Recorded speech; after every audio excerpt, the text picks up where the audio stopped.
No. Here we go. It's recording. Okay. Oh, you want me to sit closer? Yes, and you can close to the. Even to stand closer. And 因为我们录的时候没有这个底光。Why here have a night? I don't know. I have no idea. Oh, that's a good one. Okay, we'll do that one. Oh. Okay, who was in church? Jenny nailed it. You two faithful. You were there. Anita. Was Yvonne doing the? Yes. It was cute, eh? Yeah. Okay, so Sue video her. Oh, did she? Yeah. She said she's so cute. She looked cute. I saw the other kids.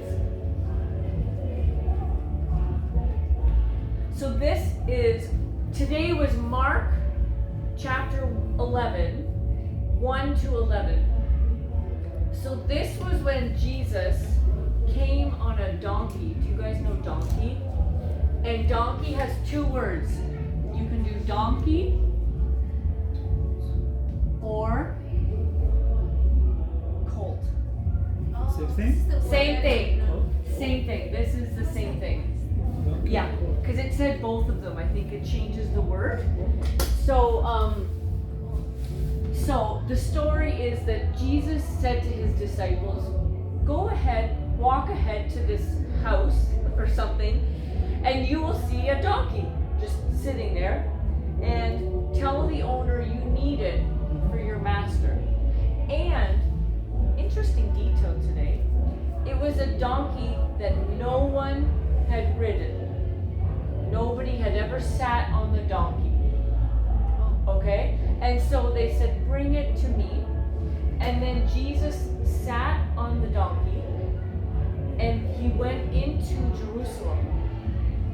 And people waved palm branches or put them on the floor or their cloaks and their coats. And this was interesting because what he said was, before that, when a king would come, he would come on a chariot. Do you know chariot? Hang on, let me spell it. Carruaje. What was that? Carruaje in Spanish. Chariot.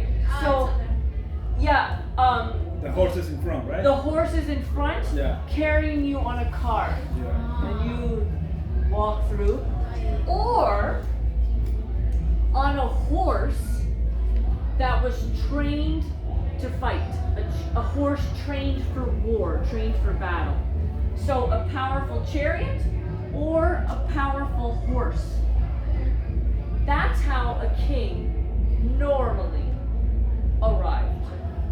So now you choose this little donkey.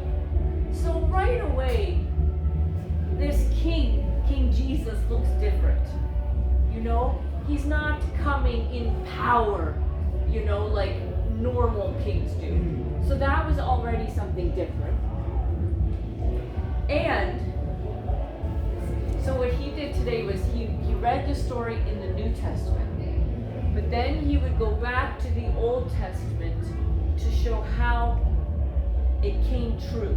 So do we all know Old Testament? So I'll write it one more time just so we have it. So Old Testament, I'll just go like this, is before Jesus. New Testament is after Jesus, like during and after Jesus. And in the Old Testament, they had people called prophets. These were men of God.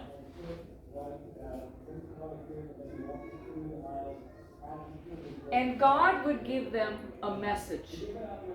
And they would tell the people the message from God. Make sense?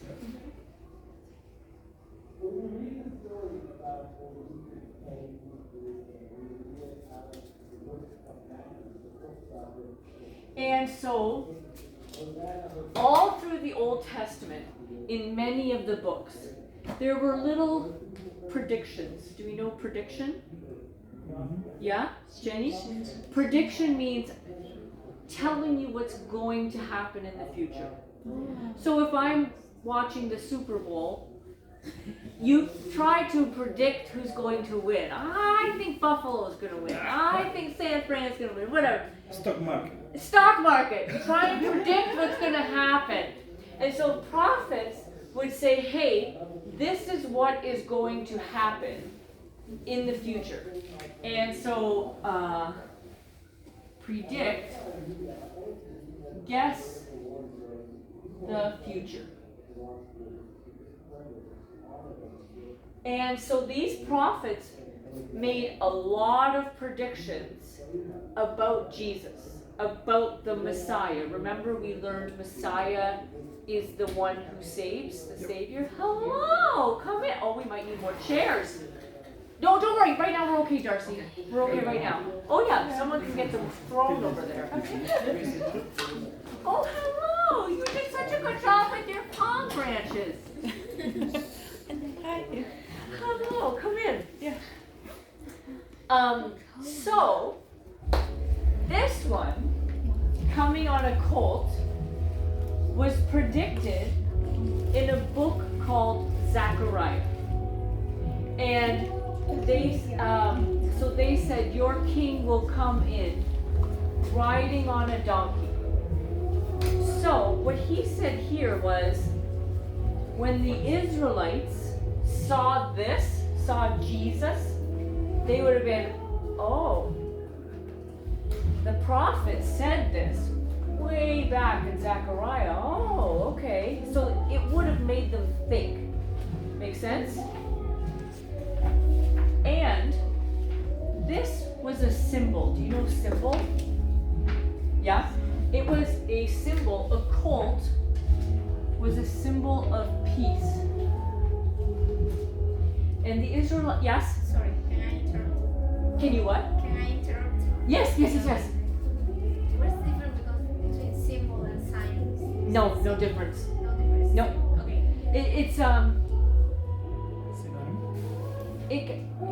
It's kind of a synonym a little bit. If I'm sick, I will show signs and symptoms. There will be things you can see and things I can feel. And so this colt is a sign of peace or a symbol of peace. That is what it represents. Does that make sense? So, let me just see here. And at this time, the Roman people, you know the Romans, they were the king. So Rome, people of Rome, they were the king. They ruled over Israel. They were not nice to the Israelites or the Jews. So now you see this sign of peace and there's hope now. The Israelites, oh my gosh. But what they think is, oh man, Jesus will take over the Romans. So they think like an earth king, right? Putin wants to be king of Ukraine. And, oh, we need chairs. Hang on a second. Where did you all come from? You know what? Take mine. Yeah. I can take a. I'm standing. I really am. Yeah, positive. Thank you.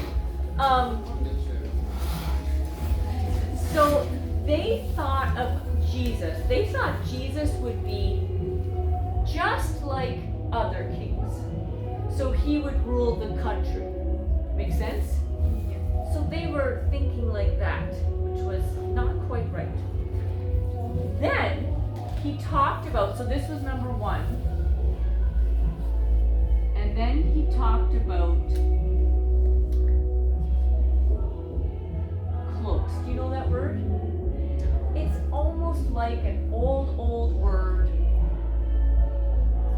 for a coat. Okay? Close enough. But we never say, oh, let me go get my cloak. We don't say cloak anymore. So we would say, let me get my coat. But it's kind of the same thing. So people would take their cloaks and lay them down on the ground. Okay? So same word. And he talked about, where did my cloaks go? Hang on. Oh, there they are.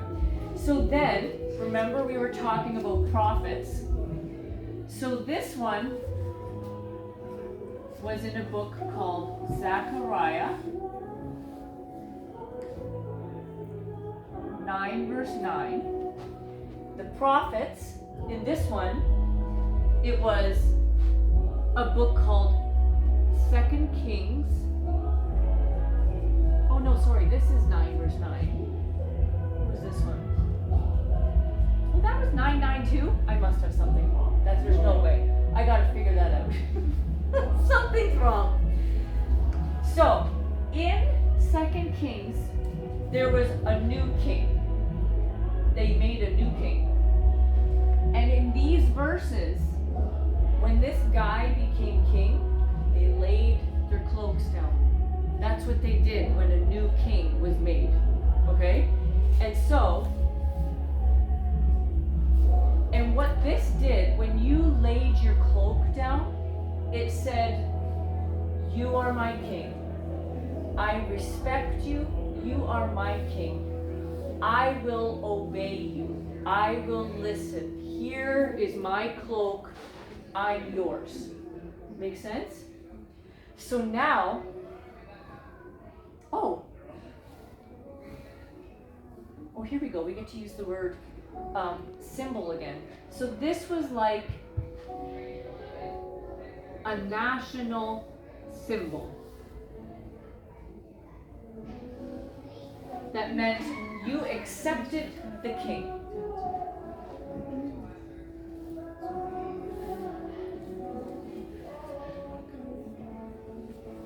So, you go, yep, okay, I will obey you. You are my king. That's what that meant. Okay? So now, when Jesus is coming on the donkey, people are laying their cloaks down. They are saying, "Jesus, I accept you as king. You are our king. We will obey. We will listen. We will respect you." Just like other kings, right? So they're doing the same thing now for Jesus. Are we good? Yeah? We good? Okay. Just making sure.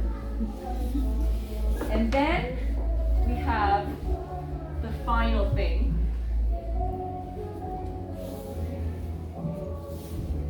And it was the word Hosanna. Oops. That means save us. Okay? That's what that means. And this goes back to a book called Psalm 118, 25 to 26. And when you would say this to a king, you would say, "Hosanna, we need you to come save us." And same with Jesus. But what they were thinking was Rome was ruling, right? Rome was saying, "You do what we say." And so they were saying, "Jesus, Hosanna, save us." But they thought, "Save us from the Romans." They kept thinking about the Romans, right? They didn't know that Jesus came to save from their sin. Jesus came to forgive and save and bring you to heaven. But they were thinking small. They were just thinking King of Israel saving us from Romans. That's all. What's Romans? Rome, people from Rome. Oh, Rome. Yep, so they were called the Romans, and they were very, very powerful at this time. I think that the word that they said was the Roman Empire.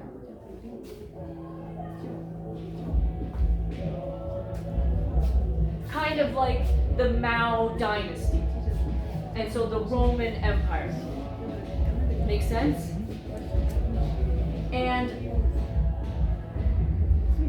so now, here they're crying out, Hosanna, Hosanna, please, Jesus, please save us from the Romans.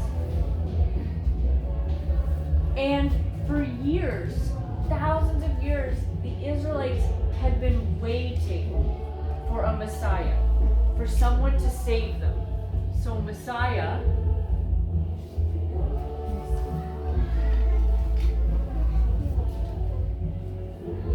is a savior to save them. They were waiting, and they thought the time had come. Here comes this Messiah, right, that we've been waiting for. And they thought, here is the Messiah who is ready to take on the Romans. Gonna beat the Romans, we got it. That's what they thought. And so here's where the lesson comes in. So they thought, so they were worshiping Jesus, yes? They were worshiping and saying, you're amazing, yes, we respect you, we will listen and obey. They were doing the right thing. They were worshiping the right person. Jesus is the right person to worship. But they were doing it for the wrong reasons. They were doing it because they thought Jesus would save them for the Romans. But that's not the right reason. They didn't know yet. And so they thought he would free them in this world and with these things, right? Like real things on earth, situations on earth, and earthly saving. But he was here for a heaven saving. Make sense? He wasn't just here to save them on earth.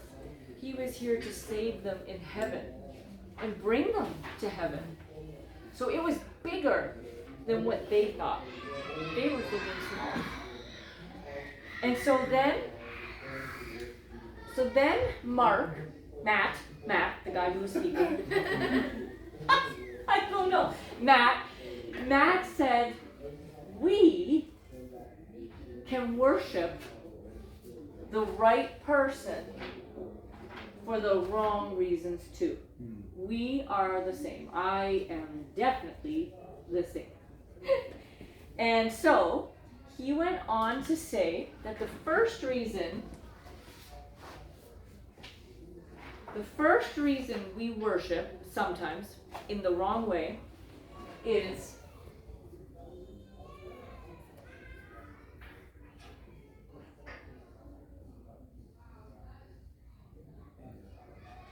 personal gain. Who knows what that means? It's okay if you don't. Okay, so you're not quite sure, right? It's if I gain something, I get something. I can gain more money. I can gain more power. I can gain more friends. On social media, you can gain more followers. So we worship God so I can gain something. You worship so you can gain something. And it's about you, and it's about me. It's not about God. Make sense? So it's selfish. We know the word selfish? Okay, good. So he gave examples. He said we worship so people will see us and notice us. We worship so you might want me or you might like me.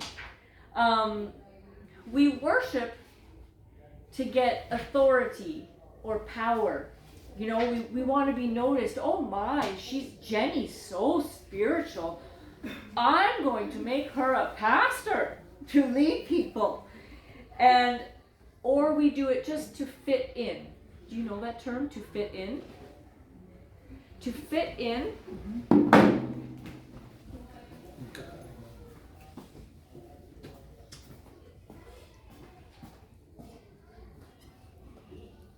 To belong.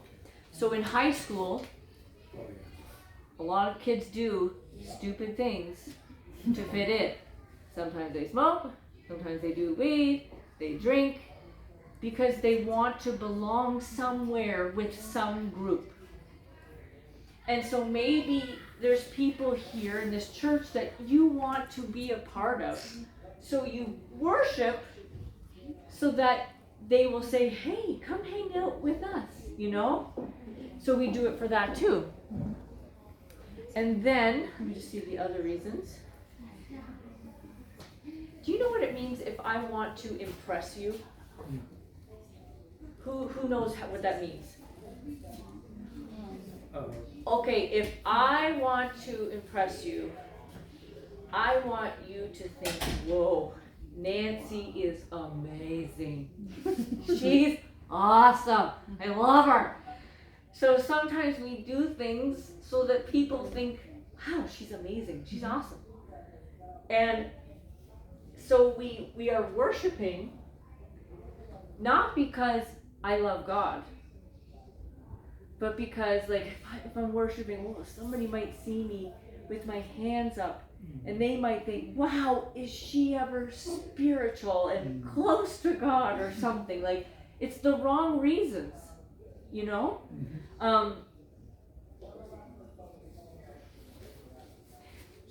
I didn't catch the verse, but there's a story in Acts where somebody, I'll find the verse, was worshiping for the wrong reasons and they got struck dead for worshiping for the, do you know who it is? I can't remember.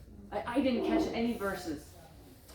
I'll find it because I don't even know if he said. By the way, who was in church? Were you guys were in church? Yeah.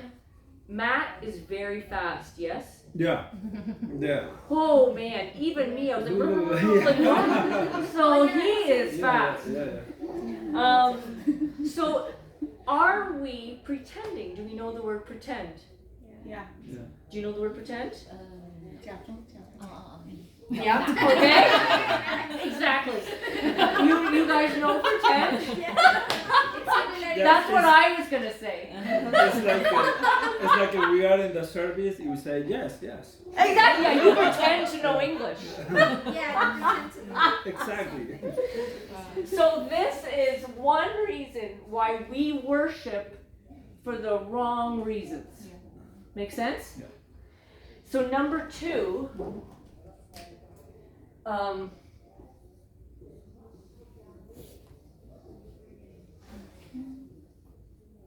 Comfort, right? looking. Did I do that right? No, I did that wrong. Comfort. Comfortable life. Comfort.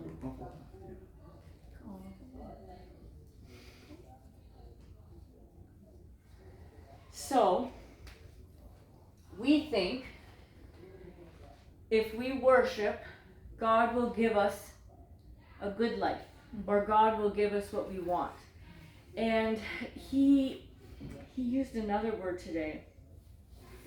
If you watch some pastors on TV, or maybe they're not on TV, but there are definitely some on TV.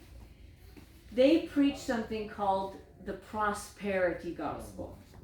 If you prosper, to prosper means to do really, really well. In whatever sense, like financially, with things, with relationships. And so they preach this gospel that says, follow God and He will give you what you want. He will give you the $1 million house. He will give you the best looking man in the world and the best and so they teach that if you obey God, you get what you want. Which is crazy because Jesus clearly said, in this world, you will have trouble. In this world, things will be hard. Everybody will have pain, whether you believe in God or not. So that sure doesn't sound like a comfortable life, right? And so he said, and he talked about how when Canada and the US were created, like made, they were made on Christian ideas, you know? Just like in our national anthem, it says God in there somewhere. Doesn't it? Oh, this God keep our land. Yeah. That's it. And in the American anthem, God, like Christianity was the foundation.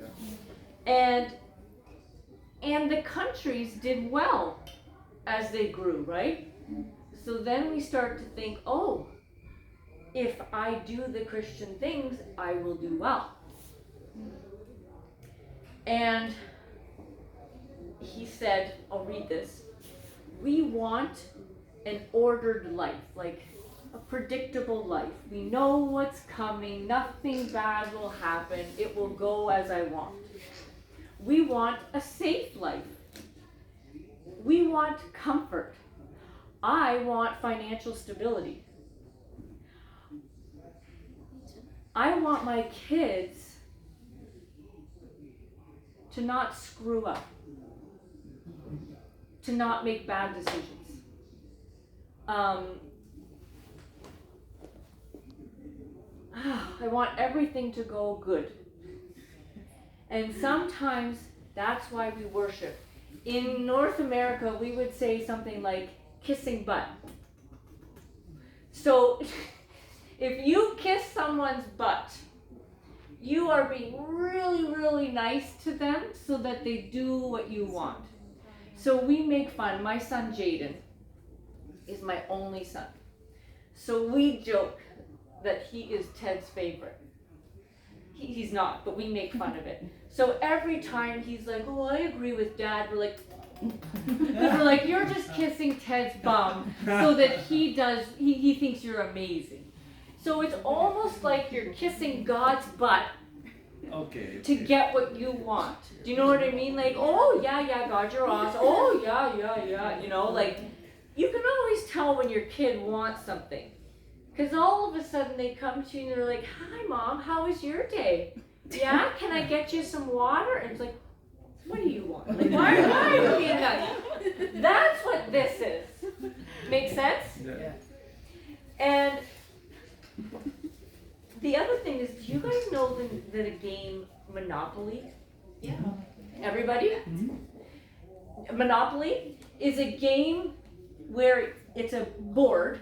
Oh, she knows it now? You guys know it? Say what you said. Got it? In there, you can pick up a card and it's called a get out of jail free card. Meaning if you go to jail, just give the card and you're out. Sometimes we use that term, that Christianity is a get out of jail free card, meaning get out of hell and into heaven. Make sense? So you will, that's a very common thing. You'll say, hey, we don't believe in God just for a get out of jail free card. That's what it means. Just to get out of hell and get into heaven. But sometimes we worship just to get out of jail. Make sense? And we try to do good things just so we don't go to hell. Just so we get into heaven, you know? And he said, this is the wrong reason to worship. And then he asked, why are you serving? Me too, right? Like, why am I doing this right now? Why am I doing this? I could be at home. Why am I doing this? Why are those people doing children's ministry? You know, anybody why are we doing it? Thank you. You're welcome. I'm awesome.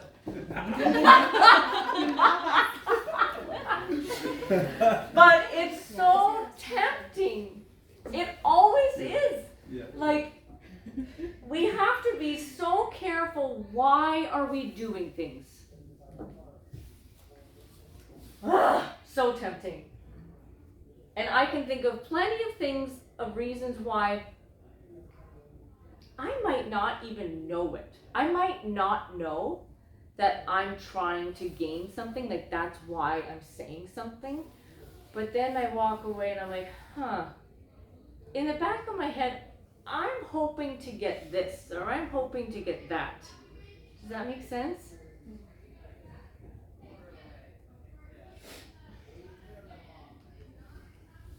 I'll share something, but I'll go to number 3 first. So the question here is, why are we doing it? Are we trying to get what we want and be comfortable and safe? Or are we really worshiping that God is awesome and Jesus is awesome? And that is enough. Just that is enough. Even if he never gives us another thing, we should still worship. Make sense? And in that song today, there's a line that says, you don't have to do a thing. We're going to stay right here. And what that means is, God, you don't have to do anything. You don't have to give me what I want. You don't have to make everything okay. I'm still going to stay here and worship you, even if I don't get what I think I need. Make sense?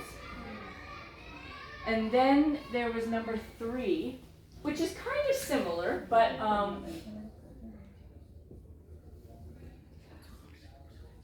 we worship thinking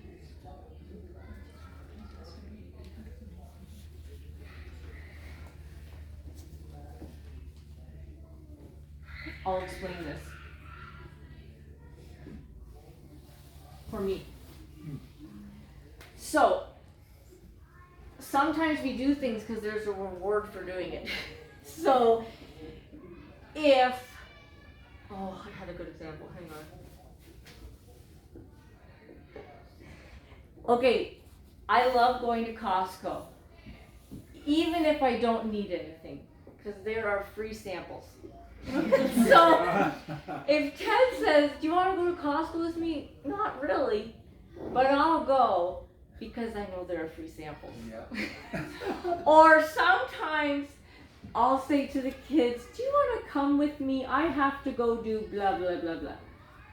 And they'll say yes because, you know what, Mom might take us to McDonald's after, and, you know, then I'll get McDonald's. So you don't really want to do the thing, but you want what comes with it.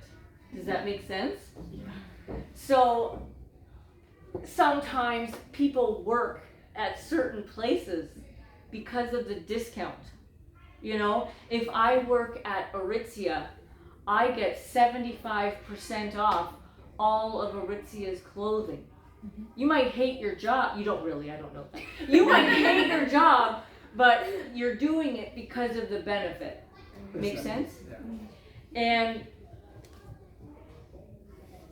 And so his thought was, if we just sing hard enough, if we pray hard enough, if we serve God hard enough, he'll do what we want. He'll give us what we want. Kind of the same idea as this, right? We'll get what we want if I give 10 hours to serving instead of 5, God will really notice and he'll say, okay, here's $1 million or whatever. And he said, which is so true, I want what I want. I don't want what God wants. And that's really hard. If you think about it, I think we talked about this last week, but when Jesus was about to get arrested and he went to a garden to pray, and he was so stressed, he was sweating blood, which that only happens in very, very extreme circumstances. And he said, God, if I don't have to do this, please don't make me do it. So he didn't want to do it. But then he said, but your will, not mine. What you want, not what I want. So Jesus did what he is asking us to do. He's saying, like, Linda, I need you to want what I want, not what you want. And I need you to be willing to do it. Just like Jesus didn't want to do it, but he was willing. It's okay to not want to do something as long as you're willing. Does that make sense? Sometimes God asks us to do things and we will never be like, woo, sure, yeah. Sometimes we don't want to do it.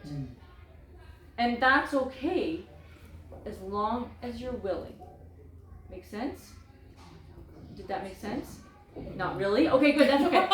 As long as, so do you guys know the meaning of that? As long as, I'll put that here. As long as. Like if. No, not really. So I like to exercise. I will exercise as long as I'm able. So if I'm able, I will do it. I guess it's kind of like if. You may not want to do it, and that's okay if you are still willing to do it. Did that help?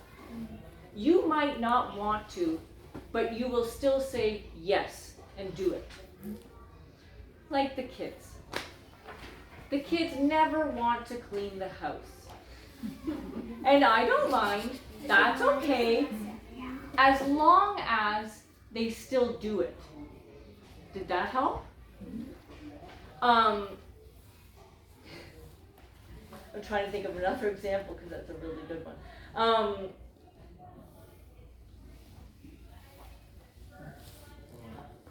I hated massaging. Hated it. For 22 years.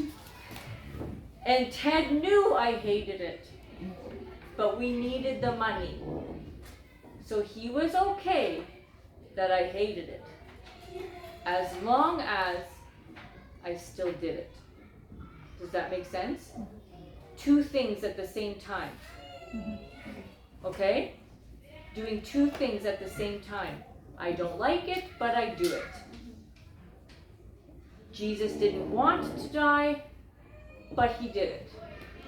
So God will ask us things we don't want to do, but that's okay if we still do it. If we're still willing. Does that make sense? Willing? Willing. Available? Available, and you will still say yes. Okay. You will still do it. Okay. So Jesus on the cross was not smiling and laughing and having a good time. He was in agony and wanting it to be over, but he did it. So sometimes we might not feel good, but we know we are doing what God wants. Does that make sense? That's very different than the comfortable life. If Jesus wanted to be comfortable, he could have come down from the cross and said, screw you, I'm not doing that. That hurts. I'm not doing it. Make sense? Yeah? What's the difference between as long as with while?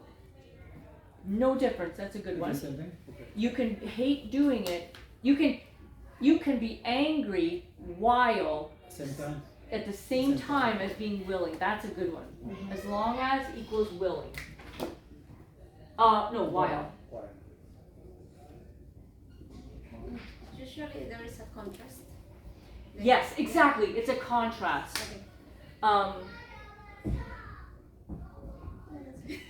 I eat apples while I'd rather eat chocolate. I'm eating the apples even though I want chocolate. Make sense? And so he said, it's about God's will. And so he says, are you worshiping for the relationship with God? Or are you worshiping for these things, just to get what you want? Make sense? Because worshiping doesn't mean you get what you want, but you get what you need. You know? I think I told you guys when I was pregnant with Summer, I was very scared to be a mom. I was very scared to have depression. You know, moms get depression after having a baby.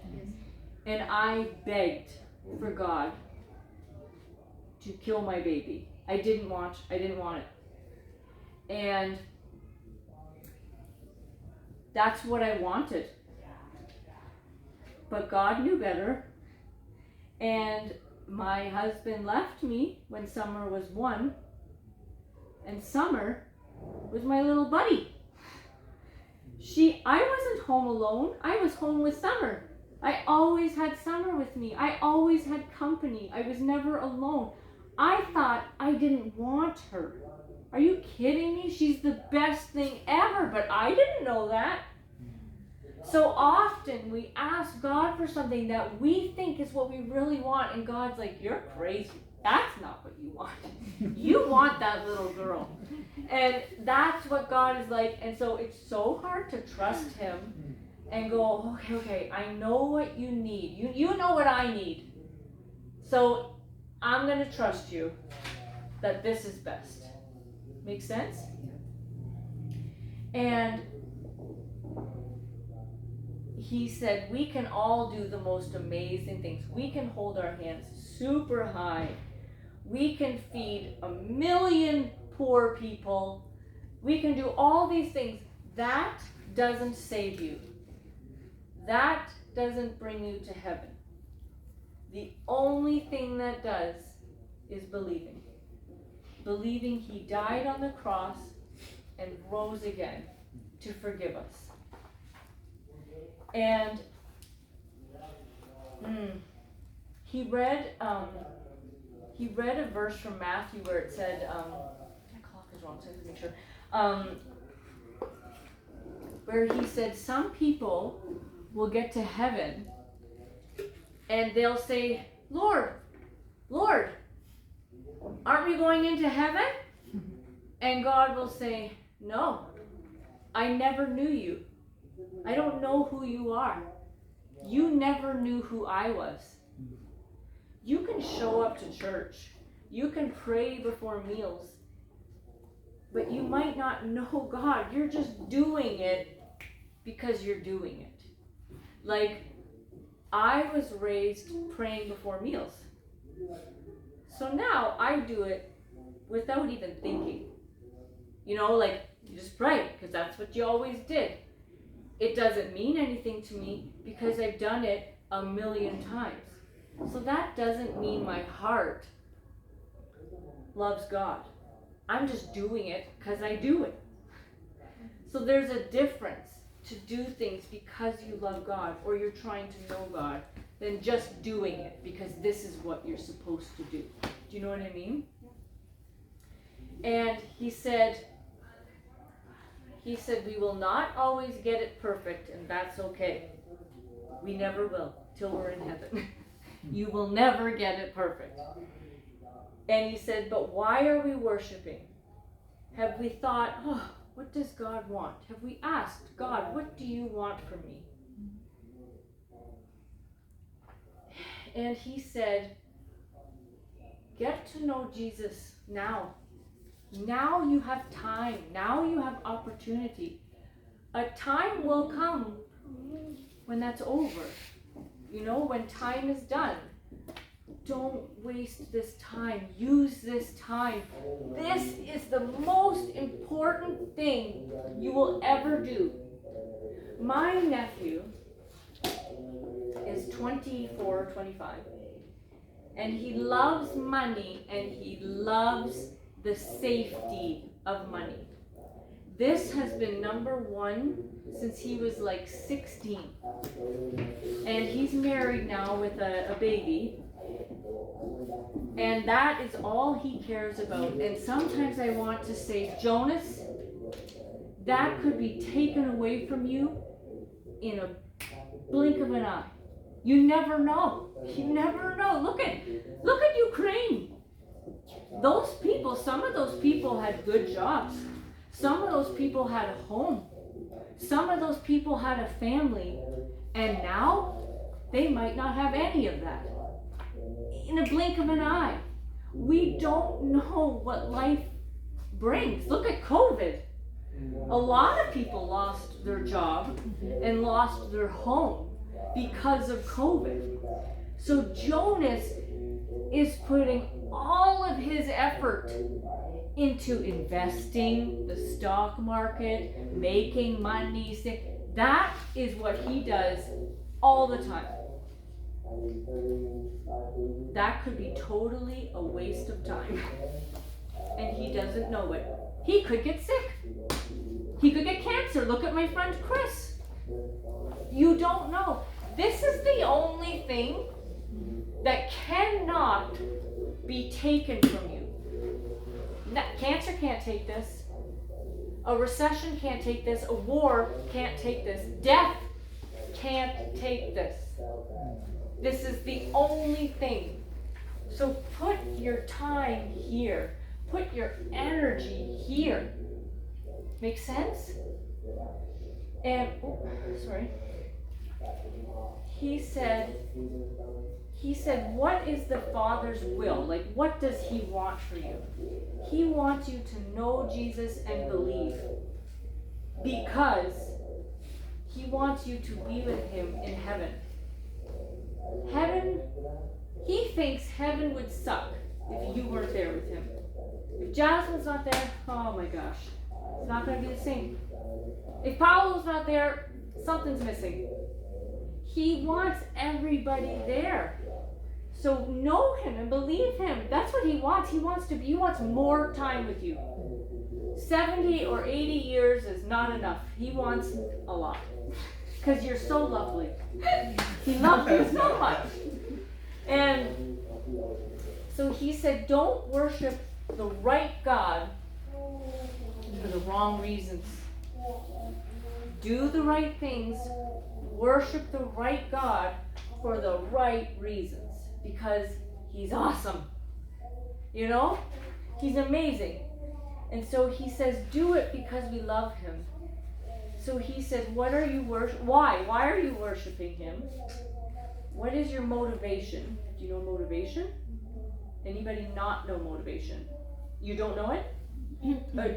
Motivation is what makes you do something. I exercise because I want to be skinny. Or I go to school because I want to be smart. That's what makes me do it. So what makes you worship? And what does the gospel, the good news, or God, what does he mean to you? Who is Jesus to you? And that's the last thing he said, kind of, what does Jesus mean to you? Why do you guys come every Sunday? You know, or why do you guys go to the Easter egg hunt or day camp or, you know, the different things that the church does? Why are we doing this? And it's for you to find out. And I will say that until 4 years ago, I think my reason was messy.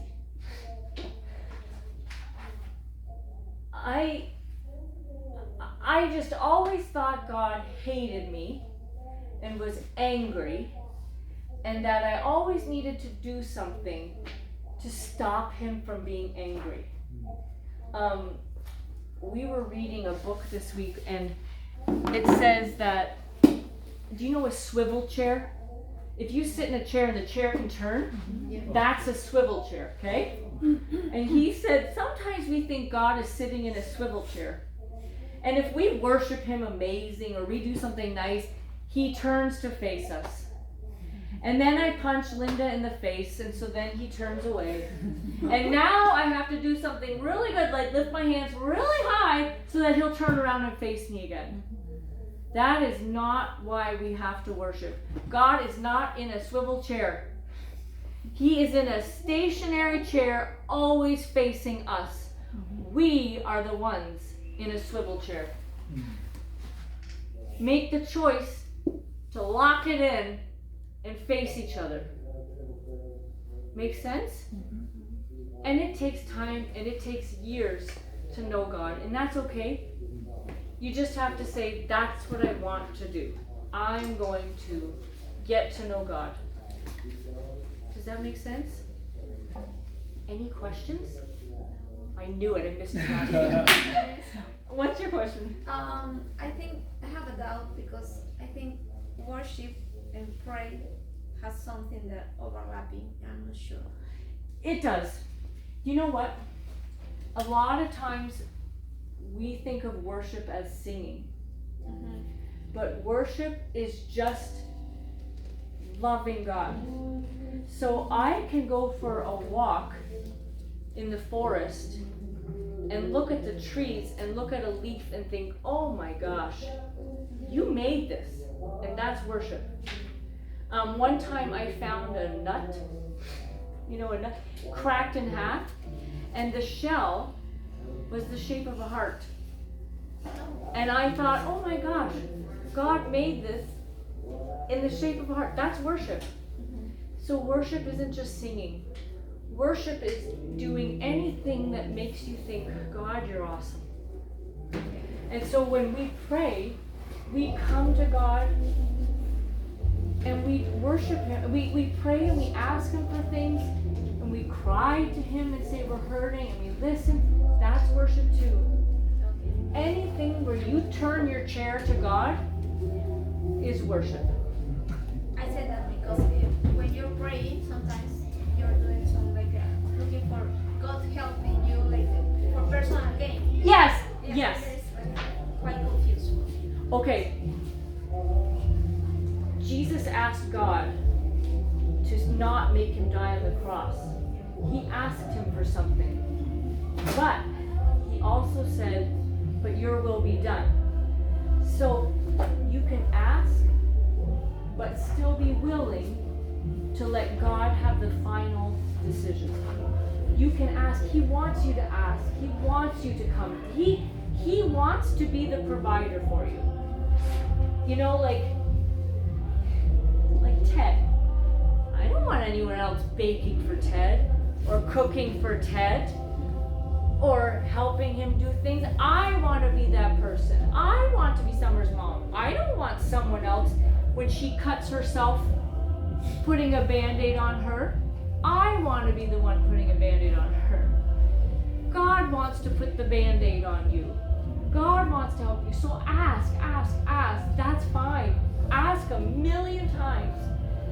But just be willing to say, but whatever you want, I'll do. Make sense? So like when I say to Summer, you don't need a Band-Aid, just walk it off and stop crying. She has to be willing to accept me saying, oh, Summer, stop crying. I'm just kidding. But you know what I mean? If God said something like that, we need to be willing to go, okay, I don't need a Band-Aid. He doesn't think I need a Band-Aid, so I'll keep going. Does that make sense? It's the heart. It's the heart. It's always the heart. Yeah. And this morning, were you in church? You were in church? Yeah. So was this song better for you? Yeah. A few weeks ago, she asked me, aw. She said, what does aw mean? I was singing with it. And I said, aw is anything that makes you go, aw. Oh my gosh, you're awesome. So that is awe, is when you're like, wow. So when you say the word, you know exactly what it means. Any other questions? Any other thoughts or questions? Was this clear? Yep. Right clear. Really? Yeah. Okay, good. And now it's recorded. We'll see how it did. That's great. Okay, are you okay if I pray? Oh, and next Sunday, is anything different next Sunday because it's Easter? Oh, and Good Friday. Good And Who- we have the monk Sunday next. Pardon? The monk Sunday. Like they Oh. ask for food. The munchies? Oh yeah. Did you say the munch? Yes. You're so Next cute. Sunday. Yeah, the munchies. Munchies or brunch. Like Oh yeah. Okay, so Good Friday. Are the services at the same time, Ted? I will be here at 10:30. Don't feel pressure. If you have Easter things to do, no problem. But I will be here if you want. Okay. Same with Sunday. I will be here. If you want to munch, you go munch. Totally fine. So that's Sunday at church. Yes, it is. Totally. Church, and then you walk out the back, and they will have food that you can put. Even if you want, There's service 4 services, right? on Sunday. There's 4 services, and then a 4:30. Is there even Sunday? Yeah, all the same, Yep. but just 5. Friday, have Saturday, ESL on Sunday. Sunday. Yes, Friday. and I'll be here on Sunday. Friday too, Easter because it's Sunday, Good I'll be Friday. here. I just want to make sure that Very Sunday good. you have to be Yeah. like. oh, Yes, no. even if you Four want to services. get food and then come, I don't care. Friday? I will be here, Yep. I didn't know that. but if Easter makes you too busy, no problem. Like Christmas, right? I'll be here, but whatever. Yeah? What is munching? Munchies? Munching. Little snacks, little snacks. So sometimes if you're going to a friend's house, or Ted and Summer and I, sometimes if we're home together, we're like, you wanna go to the grocery store and get some munchies? Get some chips or some chocolate or some candy or something. Snacks. Just little snacks. Okay. Yeah, yeah. And is there anything else? Any other questions? So Friday start service 4 service, right? Friday, same times. Sunday, same times. Saturday night. But also a 4:30 on Sunday. Yeah. 4:30 in the afternoon. If you want it, there's that too. Sunday? Sunday. Okay. But Saturday nothing, right? Saturday, nothing. Oh, only Friday and Sunday. Correct. Okay. Yeah, that's right. So Friday will be Good Friday when Jesus died.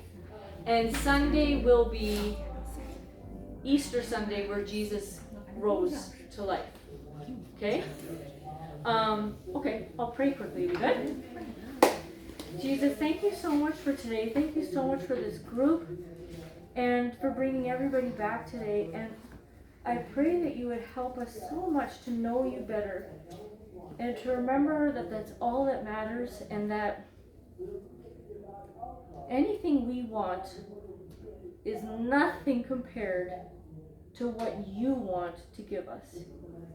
You want to give us amazing things, and I pray that we would trust you, that you love us and you want what's best for us. And so I pray this week that we would spend every day remembering you and getting to know you better. Amen. Thank you. Thank you so much. Very good. Let me shut this off. Oh.